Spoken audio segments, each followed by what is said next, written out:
Tem gente que nasce com estrela. Eu nasci com cisco no olho. Desses que ardem, que atrapalham a vista, que a gente esfrega o dia inteiro e nunca sai. Meu nome é Geraldo. Tenho 58 anos, mãos grossas de quem trabalhou a vida inteira, coluna torta de tanto carregar peso e um coração que já foi partido tantas vezes que perdeu o formato original. Sou viúvo. Minha mulher, Aparecida, morreu faz 1 ano e 4 meses. Câncer no útero. Quando descobriu, já tinha espalhado. Os médicos falaram em meses. Duraram 5. 5 meses de hospital, de quimioterapia que não serviu para nada, de ver a mulher que eu amava encolher na cama feito passarinho doente. Ela que era forte, que acordava antes do galo, que carregava balde d'água na cabeça sem derramar uma gota, que ria alto e brigava mais alto ainda. No final ela pesava menos que um saco de arroz. Segurei a mão dela até o último suspiro. Quando ela fechou os olhos, eu fechei os meus também.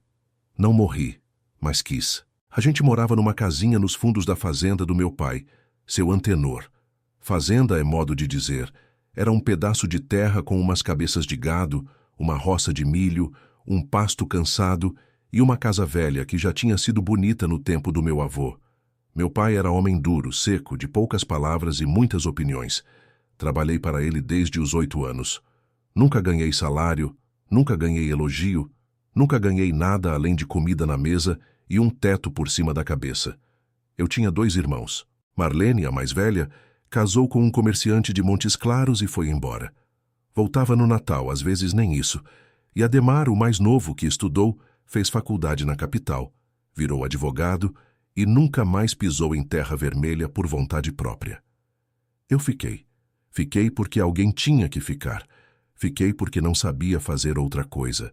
Fiquei porque a terra era tudo que eu conhecia e porque meu pai precisava de mim, mesmo que nunca tenha dito isso.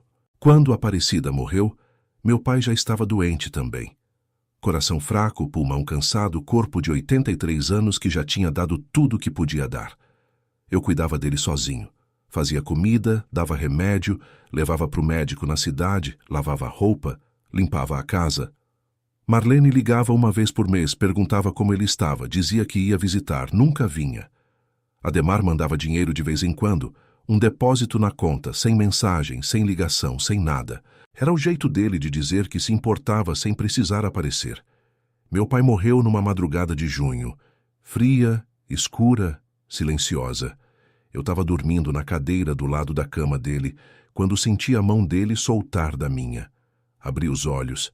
Ele estava quieto, parado, com uma expressão que eu nunca tinha visto no rosto dele. Paz. O homem mais duro que eu conheci morreu em paz. Enterrei ele do lado da Aparecida, no cemitério da cidade. Paguei o caixão com o pouco dinheiro que tinha. Marlene mandou flores. Ademar mandou uma coroa e um cartão. Nenhum dos dois veio. Uma semana depois do enterro, Ademar ligou. A voz era de advogado, não de irmão. Geraldo, precisamos resolver a questão do inventário. O pai deixou tudo sem testamento. Eu sei, respondi. Ele fez uma pausa. Eu e a Marlene já conversamos. Vamos fazer uma reunião na cidade, no escritório do Dr. Bastos. Pode ser sexta? Pode. Desliguei. Sentei na varanda da casa do meu pai. Olhei para o pasto vazio, para o gado que eu tinha vendido para pagar o hospital, para o silêncio que agora era tudo que sobrava daquele lugar, e soube. Soube que aquela reunião não ia ser boa para mim. Gente que some na hora do trabalho sempre aparece na hora da partilha. O escritório do Dr. Bastos ficava num prédio velho no centro da cidade. Sala pequena, ventilador barulhento, mesa cheia de papel. Marlene chegou primeiro. Tava diferente, mais gorda, mais velha, mas com roupa boa, cabelo pintado, unhas feitas. Me cumprimentou com um beijo no rosto que não encostou. Oi, Geraldo. Como você tá? Tô. Ademar chegou depois, de terno, pasta de couro, relógio caro. Me deu um aperto de mão. Firme, rápido, profissional. Sentamos os 3 de um lado da mesa. Doutor. Bastos do outro. Ele era um homem baixo, careca, de óculos grossos. Abriu a pasta e espalhou os papéis. Bom, o patrimônio do falecido Antenor Gomes de Souza consiste no seguinte: a propriedade rural, com a casa-sede e o terreno de 48 hectares. O rebanho foi vendido em vida, portanto não entra. Há uma conta bancária com um saldo de R$ 12.400 e há um terreno secundário, registrado separado, no distrito de Córrego Fundo, de aproximadamente 3 hectares. Eu conhecia esse terreno. Todo mundo conhecia. Era o lixão. Não oficialmente, mas era o que era. Um pedaço de terra num vale entre dois morros, onde durante décadas o povo da região jogava tudo o que não queria mais. Entulho de construção, móveis velhos, ferro enferrujado, pneu, garrafa, lata, tudo. Meu pai tinha comprado aquilo por quase nada nos anos 80, achando que um dia ia valorizar.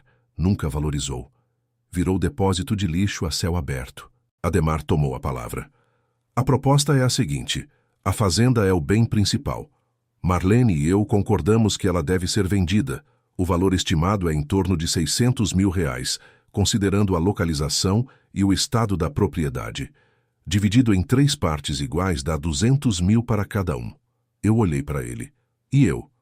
Você recebe sua parte, Geraldo. 200 mil. Mas eu moro na fazenda. Eu sei. Mas a fazenda precisa ser vendida inteira. Se dividir em lotes, perde valor. Você pode usar sua parte para comprar outro lugar. Marlene concordou com a cabeça que sim, é o mais justo para todo mundo. Dr. Bastos pigarreou. E quanto ao terreno no Córrego Fundo? Ademar e Marlene se olharam. O lixão, Ademar disse. Aquilo não vale nada. Pode ficar com o Geraldo como compensação. Marlene deu de ombros. Eu não quero aquilo. Compensação. A palavra me cortou. 30 anos de trabalho na fazenda, 30 anos cuidando do gado, da roça, da casa, do pai, e a minha compensação era um lixão. Olhei para os dois. Pro Ademar com seu terno caro, para Marlene com suas unhas pintadas, e entendi que para eles eu não era irmão. Era empregado, sempre fui. Assinei onde mandaram. Não por concordar, mas porque não tinha forças para brigar. Saí do escritório com a escritura do lixão no bolso e 200 mil reais que iam cair na conta em 60 dias. Marlene e Ademar foram almoçar juntos. Não me convidaram. Voltei para a fazenda. Sentei na varanda pela última vez. Olhei para tudo. Para a mangueira que eu e Aparecida plantamos quando casamos. Para o terreiro onde ela estendia a roupa. Para o curral vazio. Para a porteira que rangia com o vento. E chorei. Chorei pelo meu pai, pela minha mulher, pela minha vida inteira que cabia naquele pedaço de chão e que agora iam vender para um estranho. Chorei até não ter mais lágrima. Depois levantei, juntei minhas coisas num saco de lona, coloquei na carroceria da caminhonete velha e fui embora. Não olhei para trás. Fui para o Córrego Fundo. Não tinha outro lugar para ir. O caminho era de terra batida, cheio de buraco, mato crescendo dos dois lados. A caminhonete tremeu, chacoalhou, roncou, mas aguentou. Quando cheguei, parei na beira de uma descida íngreme e olhei para baixo. Era pior do que eu lembrava. O terreno se estendia num vale estreito entre 2 morros cobertos de capim seco. E ali embaixo, até onde a vista alcançava, era lixo. Montanhas de lixo. Geladeira enferrujada, fogão sem porta, sofá destroçado, pilha de pneu, ferro retorcido, madeira podre, plástico de toda cor, saco, garrafa, entulho. O cheiro subia forte, azedo, pesado. Urubus voavam em círculo, ratos corriam entre as pilhas. Desci devagar, pisando com cuidado. O chão era irregular, cheio de pedaço de vidro, ferro, coisa cortante. Caminhei pelo meio daquilo tudo olhando ao redor com um aperto no peito que não era nojo, era humilhação. Isso era o que eu valia para a minha família. Isso era a minha herança. O resto do lixo que ninguém quis. Tinha uma parte do terreno mais profundo, perto de uma nascente d'água que descia do morro, onde o lixo era menos denso. Ali, o mato tinha crescido por cima de tudo, cobrindo, digerindo, como se a terra tentasse apagar aquilo sozinha. E ali, no meio do mato e do entulho, tinha uma construção. Não era bem uma casa. Era mais um barracão de tábua e zinco, com uma porta de compensado e uma janela sem vidro. Devia ter sido um depósito de material, ou o abrigo de algum catador que passou por ali. Empurrei a porta. Ela abriu, raspando no chão de terra. Dentro era escuro, abafado, cheiro de mofo e bicho. Tinha um colchão velho num canto, uma mesa de madeira torta com uma perna mais curta, uma cadeira de plástico quebrada e teias de aranha por todo lado. Olhei para aquilo. Olhei para o lixão lá fora. Olhei para as minhas mãos calejadas, para as minhas botas sujas, para o saco de lona com tudo que eu tinha no mundo. E falei sozinho, em voz alta, para ninguém ouvir. É aqui, Geraldo. É aqui que você vai morrer. Não era desejo, era constatação.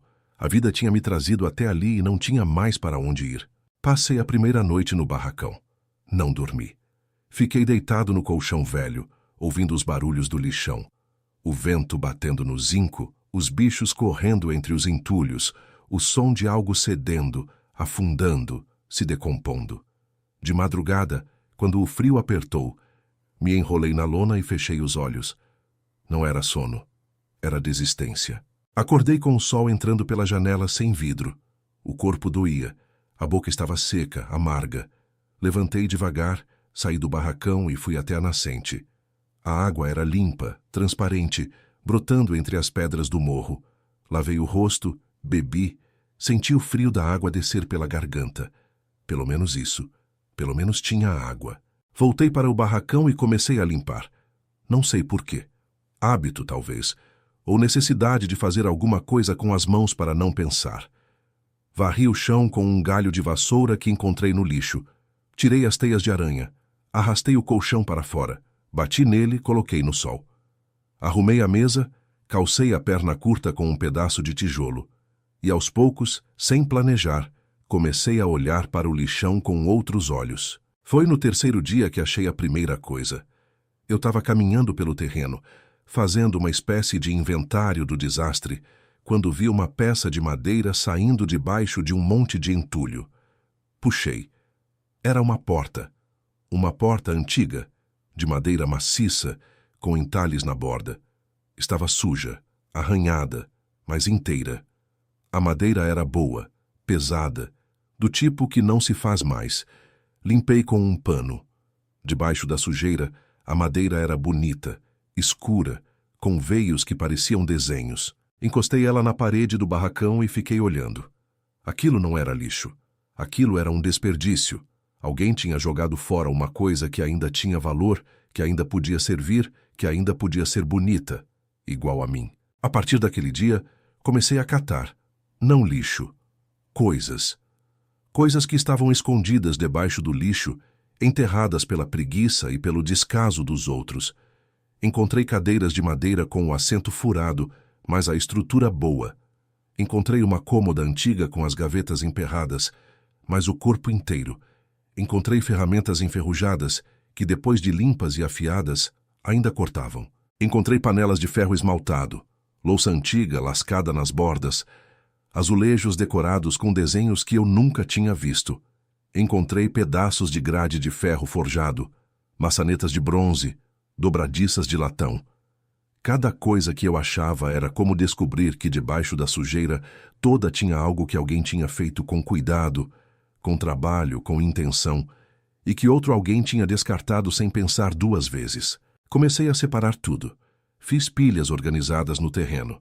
Madeira de um lado, metal do outro. Louça e vidro num canto. O que não servia para nada eu amontoava separado. O que ainda tinha jeito, eu lavava, secava, guardava. O barracão virou oficina. Improvisei uma bancada com tábuas velhas. Catei ferramentas no próprio lixão. Um martelo sem cabo que eu consertei com um pedaço de pau. Uma serra enferrujada que afiei numa pedra, pregos tortos que endireitei um por um. Foi numa dessas manhãs de catação que encontrei o Zé Preto. Eu estava puxando uma janela de madeira, debaixo de uma pilha de telhas quebradas, quando ouvi uma voz. "Cuidado aí, moço, essa pilha tá bamba." Virei. Era um homem negro, magro, de uns 65 anos, chapéu de palha, camisa desbotada, chinelo de dedo. Carregava um saco de ráfia cheio nas costas. Parei. "Bom dia." Ele sorriu. "Bom dia. Tá catando?" "Tô." Ele olhou ao redor, avaliando. "Eu catava aqui antes, sabe? Quando o terreno não tinha dono que se importasse. Encontrei muita coisa boa. Botei a janela no chão. O senhor é catador? Sou, faz tempo. Moro ali em cima, na beira da estrada. Ele apontou para o morro. Meu nome é José, mas todo mundo me chama de Zé Preto. E o senhor? Geraldo. Prazer, seu Geraldo. O senhor é o novo dono? Sou, falei. E a palavra soou estranha na boca. Dono de um lixão. Zé Preto sentou num pedaço de concreto, largou o saco no chão, tirou um cantil da cintura e bebeu água. Esse terreno tem muita coisa boa enterrada, disse ele, limpando a boca. Eu achei um rádio antigo uma vez, desses de válvula. Limpei, consertei e vendi por R$ 300. Outra vez achei um conjunto de panelas de cobre. Panela de cobre, moço. Antigamente era coisa de família rica. Tava tudo amassado, mas era cobre de verdade. Vendi cada uma por 150. Olhei para ele com atenção. O senhor conserta as coisas? O que dá para consertar, eu conserto. O que não dá, eu desmonto e aproveito as peças.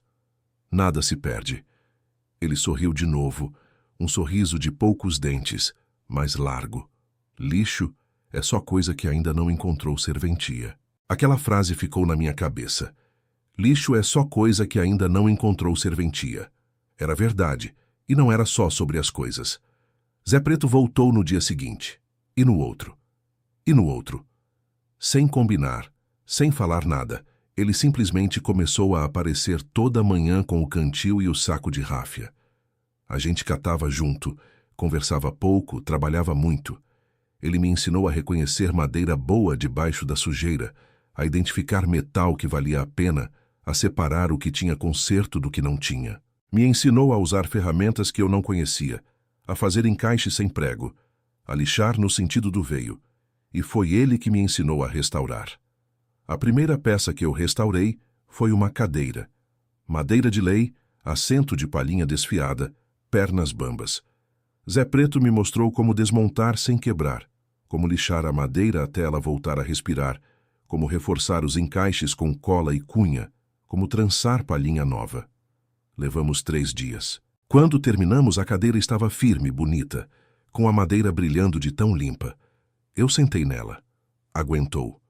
Olhei para ela e senti uma coisa que não sentia fazia tempo. Orgulho. Aquela cadeira tinha sido jogada fora, dada como perdida, descartada, e agora estava ali, inteira, útil, digna, igual a mim. Pelo menos era o que eu queria acreditar. Comecei a restaurar tudo o que encontrava. Cadeiras, mesas, cômoda, armários, portas, janelas. Trabalhava o dia inteiro no barracão que agora era oficina. Zé Preto trazia técnicas que aprendeu com o pai dele, que tinha sido marceneiro. Eu entrava com a força e a teimosia. Juntos íamos transformando o que era ruído em forma, o que era destroço em móvel. Uma tarde, Dona Cida apareceu. Era a mulher do Zé Preto. Baixa, gordinha, sorriso fácil, voz alta. Trouxe um pote de caldo de mandioca e pão de queijo. Vim ver o que vocês tanto fazem aqui, disse ela, olhando ao redor. Quando viu as peças restauradas encostadas na parede do barracão, parou. Nossa senhora, isso aqui estava no lixo? Tava, falei. Ela passou a mão na cômoda. A madeira tá linda. Isso aqui vende fácil. Vende? Claro. Lá na feira de Montes Claros tem uma ala de antiguidade. O povo paga caro por móvel assim, restaurado, com história. Troca de olhar com Zé Preto. Ele sorriu. Eu falei que lixo é só coisa que não achou serventia. Na semana seguinte, carreguei a caminhonete com 3 cadeiras restauradas, a cômoda e uma mesa pequena. Fui até a feira de Montes Claros. Cheguei cedo, estacionei num canto, abri a carroceria e fiquei ali parado, sem saber direito o que fazer. Não sabia vender, não sabia preço, não sabia falar bonito. Um homem passou, olhou, parou. Isso é restaurado? É, eu mesmo que fiz. Ele examinou a cadeira, passou a mão, virou de cabeça para baixo, olhou os encaixes. Trabalho bom. Quanto? Não sei. Olha, eu pago 200 nessa cadeira. Fechei.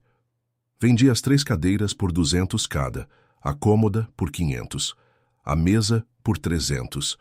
Voltei para casa com R$ 1.400 no bolso e uma sensação no peito que eu tinha esquecido que existia. Eu servia para alguma coisa. As semanas viraram meses. Eu ia ao lixão todo dia, catava, separava, restaurava, vendia. Zé Preto virou meu sócio, não no papel, mas na vida. Dona Cida virou minha cozinheira não oficial. Subia com marmita quase todo dia. Dizia que homem sozinho não sabe comer direito. E ela tinha razão. Fui melhorando o barracão aos poucos com o dinheiro das vendas. Troquei o telhado de zinco por telha. Coloquei piso de cimento. Fiz paredes de tijolo. Botei porta e janela de verdade. Janelas que eu mesmo restaurei do próprio lixão. A ironia não me escapou. Minha casa era feita do que os outros jogaram fora. E era a melhor casa que eu já tive. Foi num sábado chuvoso que encontrei a caixa. Eu estava cavando num canto do terreno que nunca tinha mexido, perto do morro, onde a terra era mais compacta e o lixo mais antigo. A pá bateu em algo duro, metal. Cavei ao redor com cuidado. Era uma caixa grande, do tamanho de uma mala, de metal grosso, pesada, fechada com um cadeado enferrujado. Puxei para fora. Estava coberta de terra e ferrugem. Carreguei até a oficina. Limpei por fora. A caixa era antiga, bem feita, com rebites nos cantos e uma alça de cada lado. Não era coisa de jogar fora. Alguém tinha enterrado aquilo ali de propósito. Quebrei o cadeado com um pé de cabra. Abri a tampa. Dentro tinha panos velhos, tecido grosso, tipo estopa. Tirei devagar. Debaixo dos panos, encontrei coisas que me fizeram sentar no chão. Documentos. Muitos documentos. Escrituras antigas com letras rebuscadas e carimbos desbotados. Fotos em preto e branco, amareladas, de gente que eu não conhecia, parada em frente a uma casa grande, bonita, com varanda larga e jardim. E no fundo da caixa, enrolado num pano de algodão, um caderno grosso de capa dura. Abri na primeira página. A letra era antiga, caprichada, com tinta que tinha desbotado, mas ainda se lia. Registro de terras e propriedades da família Gomes de Souza, iniciado por Joaquim Gomes de Souza, ano de 1923. Gomes de Souza. Meu sobrenome. Meu avô se chamava Joaquim, mas eu mal o conheci. Morreu quando eu era pequeno. Virei as páginas devagar. Era um registro detalhado de todas as terras que a família tinha possuído. Nomes de propriedades, limites, confrontações, datas de compra. E ali, no meio do caderno, encontrei uma anotação que me fez parar de respirar. Terreno do Córrego Fundo, adquirido em 15 de março de 1952. Área total, 87 hectares. Limites, ao norte, Serra do Gavião, ao sul, Ribeirão das Pedras, a leste, propriedade dos Oliveira, a oeste, Estrada Municipal. Observação, inclui nascente d'água permanente, mata nativa preservada e jazida de calcário no flanco oeste do morro. 87 hectares. O terreno que estava registrado no meu nome tinha 3. 3 hectares era o Vale do Lixão, mas o terreno original, o que meu avô tinha comprado, era de 87. Alguém tinha desmembrado, alguém tinha separado o vale e vendido o resto, ou perdido o resto, ou simplesmente esquecido. Continuei lendo. Nas páginas seguintes, encontrei cartas. Cartas do meu avô para o meu pai. A maioria era sobre a fazenda, sobre o gado, sobre a vida. Mas uma delas, datada de 1978, dizia algo diferente. Antenor, meu filho, estou deixando a caixa enterrada no Córrego Fundo porque não confio em ninguém. Os documentos originais estão aqui. A terra do Córrego Fundo é a mais valiosa de tudo que temos. Não pela superfície, mas pelo que tem embaixo. O calcário dali é puro, de primeira. Um dia isso vai valer fortuna. Não venda, não divida, não fale para ninguém. Guarde para quando precisar. Meu avô sabia. Meu pai provavelmente sabia também, mas nunca falou, nunca fez nada, nunca mexeu. Talvez tenha esquecido, talvez não tenha acreditado, talvez o orgulho e a teimosia dele tenham impedido. E agora, aquilo tudo estava nas minhas mãos. Fiquei sentado na oficina olhando para os documentos até escurecer. Não sabia o que fazer. Não sabia se aquilo ainda valia alguma coisa, se os documentos eram válidos, se a terra ao redor ainda existia em nome da família. Precisava de ajuda. Precisava de alguém que entendesse de lei, de terra, de papelada. Mas eu não ia procurar o Ademar. Isso eu sabia. No dia seguinte desci até a cidade e procurei o cartório. O funcionário, um rapaz novo de óculos, olhou para os documentos com atenção. O senhor sabe que esse registro é de uma área de 87 hectares? Sei, mas no meu nome só tem 3. Ele digitou no computador, consultou mapas, fez umas ligações. Depois de quase 2 horas, virou para mim. Seu Geraldo, o que aconteceu é o seguinte. O terreno original de 87 hectares foi desmembrado em 1985. 3 hectares foram mantidos em nome do seu pai. O restante, 84 hectares, foi registrado em nome de uma empresa chamada Mineradora Vale do Espinhaço Limitada. Mas essa empresa teve a falência decretada em 2003 e nunca regularizou a posse. O terreno está em situação de litígio abandonado. Com esses documentos originais do seu avô, o senhor pode entrar com uma ação de uso capião e reivindicar a área. Meu coração batia forte. Quanto tempo demora isso? Depende. Pode levar anos. Mas com esses documentos, o senhor tem uma base forte. E a jazida de calcário? O rapaz ajeitou os óculos.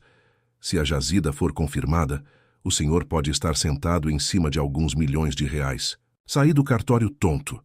As pernas bambas, a cabeça girando. Milhões. O lixão que a minha família me deu de esmola podia valer milhões. Fui até a praça, sentei num banco, fiquei olhando para o movimento da rua sem ver nada. Não era ganância que eu sentia. Era algo mais complicado. Era a certeza de que a vida é uma caixa de surpresas enterrada debaixo do que todo mundo joga fora. Voltei para o córrego fundo. Contei tudo para o Zé Preto. Ele ouviu calado, tomando café, assentindo devagar. Quando terminei, ele ficou quieto um tempo. Depois falou. E o que você vai fazer? Não sei ainda, mas vou precisar de um advogado. Um de verdade, ele pensou. Tem o Dr. Marques lá em Diamantina. É homem sério, cobra justo e entende de terra. Minha cunhada usou ele para resolver um problema de herança. Ganhou. Anotei o nome. Fui até Diamantina no dia seguinte. Dr. Marques era um homem alto, magro, de cabelo grisalho e olhar atento. Me recebeu sem pressa, ouviu tudo, leu os documentos, examinou cada página. Ficou em silêncio por um longo tempo. Depois tirou os óculos e me olhou. Seu Geraldo, o senhor tem um caso muito forte aqui. Esses documentos comprovam a posse original da família. A mineradora que tentou se apossar do terreno não existe mais e nunca regularizou nada. Vou precisar de uns meses para montar a ação, mas estou confiante. Assinei a procuração. Apertamos as mãos.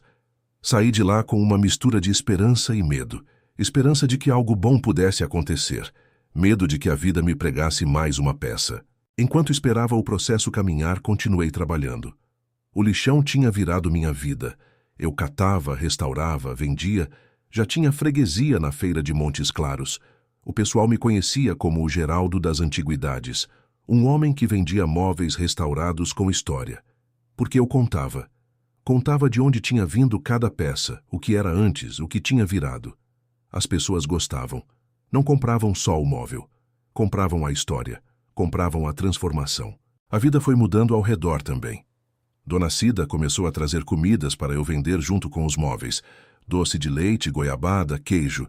Seu Zé Preto passou a fazer peças menores, porta-retratos, caixinhas, bandejas, com os pedaços de madeira que sobravam. Um rapaz novo, o Léo, apareceu um dia pedindo emprego.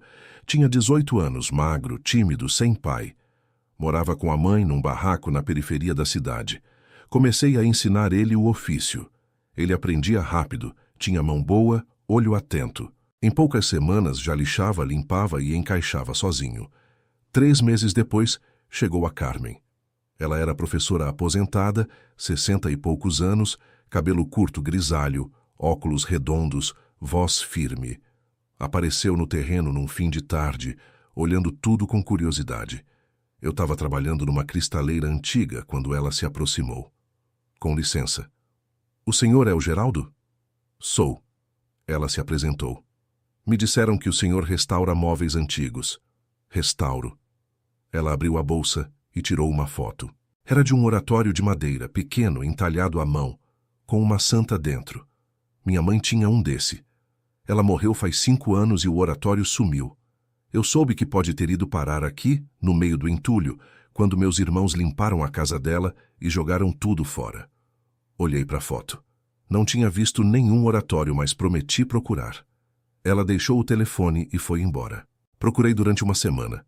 Vasculhei cada canto do lixão, revirei pilhas, cavei em áreas que nunca tinha mexido, e numa manhã de quarta-feira, debaixo de um colchão velho e uma pilha de jornal amarelado, encontrei. O oratório estava ali, sujo, arranhado, com a porta solta, mas inteiro. A santa de gesso ainda dentro, a pintura descascando, mas o rosto sereno, intacto. Limpei com cuidado, restaurei a madeira, consertei as dobradiças, refiz a pintura da santa. Levou 2 semanas. Quando ficou pronto, liguei para a Carmen. Ela veio no mesmo dia. Quando viu o oratório, as pernas dela fraquejaram. Segurou nas minhas mãos, olhos cheios de água. É ele. É o da minha mãe. Sentou na cadeira da oficina e chorou. Depois de um tempo, limpou os olhos e me olhou. Quanto eu te devo? Nada. É seu de direito. Ela balançou a cabeça. O senhor não entende? Isso não é só um oratório. É a última lembrança que eu tinha dela. Os meus irmãos jogaram fora tudo. As roupas, os retratos, os santos, tudo. Disseram que era velharia, que não valia nada. Eu sabia exatamente o que ela sentia, porque era o que eu tinha sentido a vida inteira. Carmen voltou muitas vezes depois daquele dia. Começou ajudando a organizar as peças, catalogar, tirar fotos. Ela tinha jeito para essas coisas. Era organizada, inteligente, sabia mexer no computador. Criou uma página na internet para vender os móveis. Colocava fotos bonitas, contava as histórias, explicava o processo de restauração. As encomendas começaram a chegar de longe. Belo Horizonte, São Paulo, Rio de Janeiro. Gente que queria peça com história, com alma, com outra vida. E assim, sem perceber, o lixão virou outra coisa. Virou um ateliê a céu aberto. Um lugar onde as coisas descartadas ganhavam uma segunda chance. Igual a mim. Igual ao Zé Preto. Igual ao Léo. Igual à Carmen. Todos nós tínhamos sido jogados fora de algum jeito. Por alguém, em algum momento. E ali, naquele vale entre 2 morros, a gente tinha se encontrado. O processo da terra demorou 14 meses. Dr. Marques ligou numa tarde de quinta-feira. Seu Geraldo, ganhamos. A sentença saiu. Os 84 hectares são seus por direito. A mineradora não apresentou contestação. A posse está confirmada. Sentei no chão da oficina. O Léo me olhou preocupado. O senhor tá bem? Tô, falei. Tô bem demais. Zé Preto me deu um tapa nas costas. Eu sabia. Dona Cida chorou. Carmen perguntou o que eu ia fazer agora. Olhei para todos eles, para a oficina, para as peças restauradas, para o vale que tinha deixado de ser lixão e tinha virado o meu mundo, e disse: primeiro a gente limpa, depois a gente planta, e depois a gente vive. A limpeza do terreno levou 6 meses. Contratei uma equipe da cidade, caminhões, retroescavadeira. Tudo pago com o dinheiro das vendas e uma parte dos 200 mil da herança que eu nunca tinha tocado. Tiramos toneladas de lixo, separamos o que podia ser reciclado, mandamos o resto para aterro sanitário. Debaixo de tudo aquilo, a terra apareceu. Terra vermelha, fértil, rica. A nascente ganhou espaço, formou um córrego limpo que descia pelo vale. O capim cresceu. As árvores que estavam sufocadas pelo entulho voltaram a dar folha verde. Era como se a terra tivesse respirado pela primeira vez em décadas. A jazida de calcário foi confirmada por um geólogo que o Dr. Marques indicou. Era grande, pura, acessível. Valeria milhões se explorada. Mas eu não quis vender. Não ainda. Em vez disso, arrendei o direito de exploração para uma empresa de mineração séria, com contrato bem feito, revisado pelo Dr. Marques com royalties mensais e cláusula de preservação ambiental. O dinheiro começou a entrar. Não era fortuna de uma vez, mas era constante, seguro, suficiente. Com o dinheiro reformei tudo. A oficina virou um galpão de verdade, com piso, telhado bom, iluminação, bancadas de trabalho. Construí uma casa para mim, não grande, não luxuosa, mas bonita, de tijolo e telha, com varanda larga de frente para o vale. Construí uma casa para o Zé Preto e a Dona Cida ali perto, porque eles já faziam parte daquilo. O Léo ganhou um cantinho próprio na oficina, com ferramentas novas. Carmen montou um escritório pequeno numa sala separada, de onde administrava as vendas e a página da internet.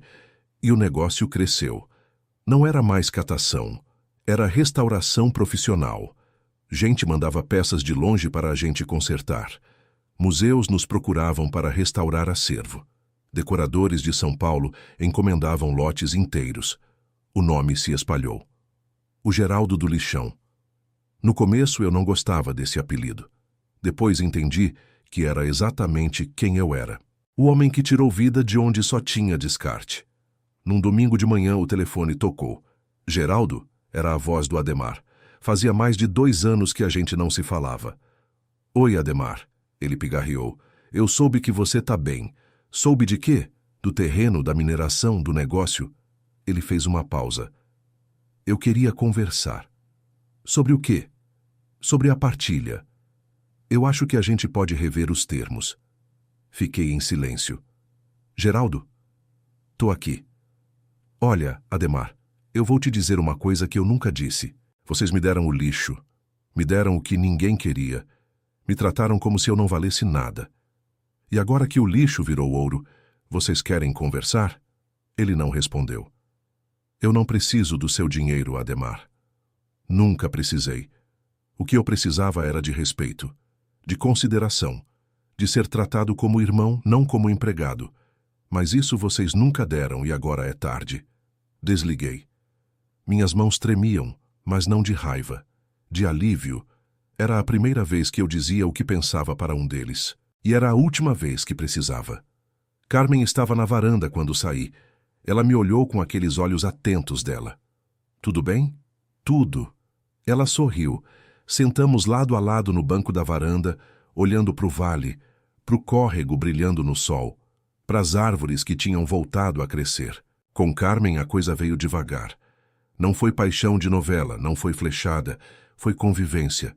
Foram manhãs de café juntos, tardes de trabalho na oficina, noites de conversa na varanda. Ela me contava da vida dela, do casamento que acabou, dos filhos que moravam longe, da aposentadoria que não pagava as contas, da solidão. Eu contava da minha, da Aparecida, do pai, dos irmãos, do lixão. A gente ria junto, chorava junto, ficava em silêncio junto. E o silêncio era bom. Era daqueles silêncios que não precisam ser preenchidos. Foi ela que me fez plantar a mangueira. Disse que toda casa precisa de uma árvore que dê sombra e fruta. Escolhi mangueira porque eu e Aparecida tínhamos plantado uma na fazenda. Cavei o buraco, coloquei a muda, reguei. Carmen ficou do lado segurando o regador. Quando terminei, ela disse: agora essa casa tem futuro, porque mangueira demora para dar fruto, e quando você planta uma, é porque pretende ficar. E eu pretendia. 1 ano depois, o vale estava irreconhecível. Onde tinha sido lixão, agora tinha grama, árvores, o córrego passando limpo, o galpão da oficina funcionando, a casa com varanda e jardim, o galinheiro que Dona Cida fez questão de ter, a horta que Zé Preto plantou nos fundos. O Léo já era mestre restaurador, tinha 2 aprendizes novos trabalhando com ele. Carmen administrava tudo com a eficiência de professora que ela nunca deixou de ser. E eu? Bom, eu era o Geraldo, o caipira viúvo que herdou um lixão e encontrou ali dentro tudo que a vida tinha negado. Trabalho digno, amigos de verdade, um amor tranquilo e a certeza de que valor não é o que os outros veem em você. É o que você sabe que tem, mesmo quando ninguém mais enxerga. Numa tarde, eu estava na oficina restaurando uma cadeira de balanço quando o Léo entrou com uma caixa de papelão. Achei isso ali no fundo do galpão, seu Geraldo. Estava escondido atrás de uma estante. Abri. Dentro tinha umas peças de madeira entalhada, bonitas, delicadas. Eram pedaços de um berço antigo, desmontado, com entalhes de flores nas laterais. A madeira era jacarandá. Juntei as peças, montei devagar. Levei 3 dias. Quando ficou pronto, chamei o Zé Preto. Ele olhou, passou a mão na madeira, assobi. Isso é coisa fina, Geraldo, coisa de família antiga. Não vendi o berço. Guardei na sala da minha casa, perto da janela onde batia sol de manhã. Carmen perguntou por quê. Eu pensei um tempo antes de responder. porque um dia alguém vai precisar dele. E quando precisar, ele vai estar aqui, pronto, cuidado, esperando. Igual tudo nesse lugar. Numa noite de sábado, sentei na varanda com Carmen. O céu estava limpo, cheio de estrela. Zé Preto e Dona Cida estavam na casa deles, a luz acesa na janela. O Léo tinha ido para a cidade ver a namorada. O vale estava silencioso, com aquele silêncio bom da serra que não é vazio, é cheio de vida quieta. Carmen encostou a cabeça no meu ombro. Você é feliz, Geraldo? Pensei antes de responder. Pensei na Aparecida, no meu pai, nos irmãos que me desprezaram, na fazenda que vendi, no lixão que herdei, na caixa que encontrei, nas peças que restaurei, nas pessoas que apareceram. Falei, sou feliz. Ela apertou minha mão.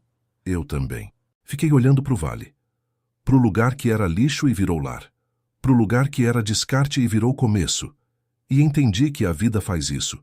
Ela pega tudo que você perdeu, tudo que te tiraram, tudo que jogaram fora, e enterra num lugar que ninguém quer. E ali, debaixo do que todo mundo desprezou, ela esconde o que você mais precisa. Não é ouro, não é terra, não é dinheiro. É a chance de descobrir quem você é quando não sobra mais nada. Quando tudo que resta é você, suas mãos, sua teimosia e a disposição de cavar até encontrar algo que valha a pena. Naquela noite, antes de dormir, fui até a mangueira que eu e Carmen plantamos. Ainda era pequena, fininha, com poucas folhas. Mas estava crescendo. Encostei a mão no tronco e falei baixo. Essa é a minha casa. Esse é o meu lugar. E eu não vou mais embora. O vento balançou as folhas. E eu voltei para dentro, para a minha casa, para a minha vida, para a paz que eu nunca achei que ia encontrar, e que estava ali o tempo todo, enterrada debaixo de tudo que os outros jogaram fora.